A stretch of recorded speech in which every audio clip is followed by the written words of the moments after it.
the number one thing that has made us successful by far is obsessive compulsive focus on the customer as opposed to obsession over the competitor. And I talk so often to other CEOs and some other CEOs and also founders and entrepreneurs, and I can tell that even though they're talking about customers, they're really focusing on competitors. And it is a huge advantage to any company if you can stay focused on your customer instead of your competitor. I believe in the power of wandering. All of my best decisions in business and in life have been made with heart, intuition, guts, not analysis. When you can make a decision with analysis, you should do so, but it turns out in life that your most important decisions are always made with instinct, intuition, taste, heart. Picked books because there were more items in the book category than any other category, and so you could build universal selection. There were 3 million in 1994 when I was pulling this idea together. The 3 million different books active and in print at any given time, and the largest physical bookstores only had about 150,000 different titles. And so I could see how you could make a bookstore online with universal selection. Every book ever printed, even the out-of-print ones, was the original vision for the company, and so that's why books. I knew that the books, strangely, because I was very prepared for this to take a really long time, I knew that the books business was going to be successful in the first 30 days. I was shocked at how many books we sold. We were ill-prepared. We had only 10 people in the company at that time, and most of them were software engineers, and so everybody, including me and the software engineers, were all like packing boxes. We didn't even have packing tables. And we were on our hands and knees on a concrete floor packing the boxes.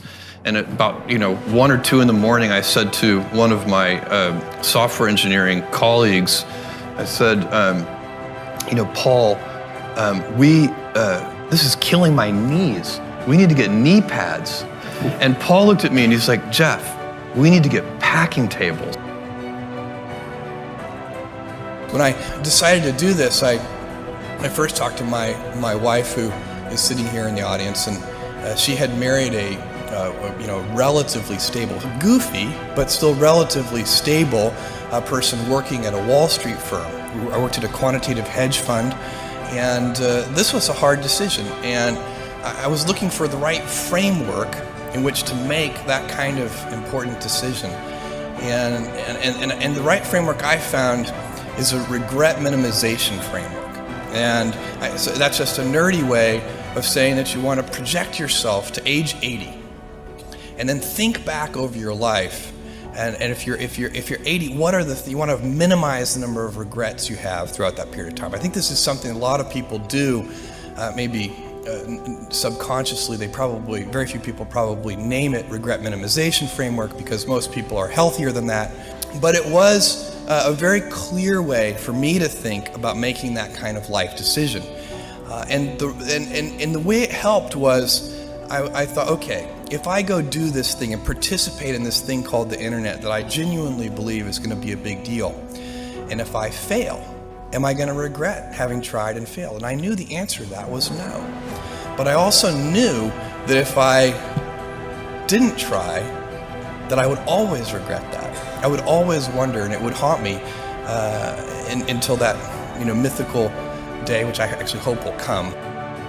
Many kids and many grown-ups do figure out over time what their passions are.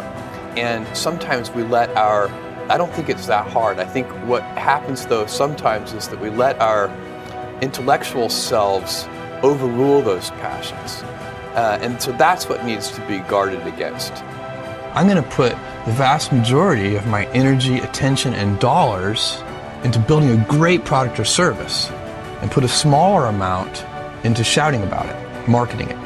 Because I know if I build a great product or service, my customers will tell each other. You have to mix in some patience with that.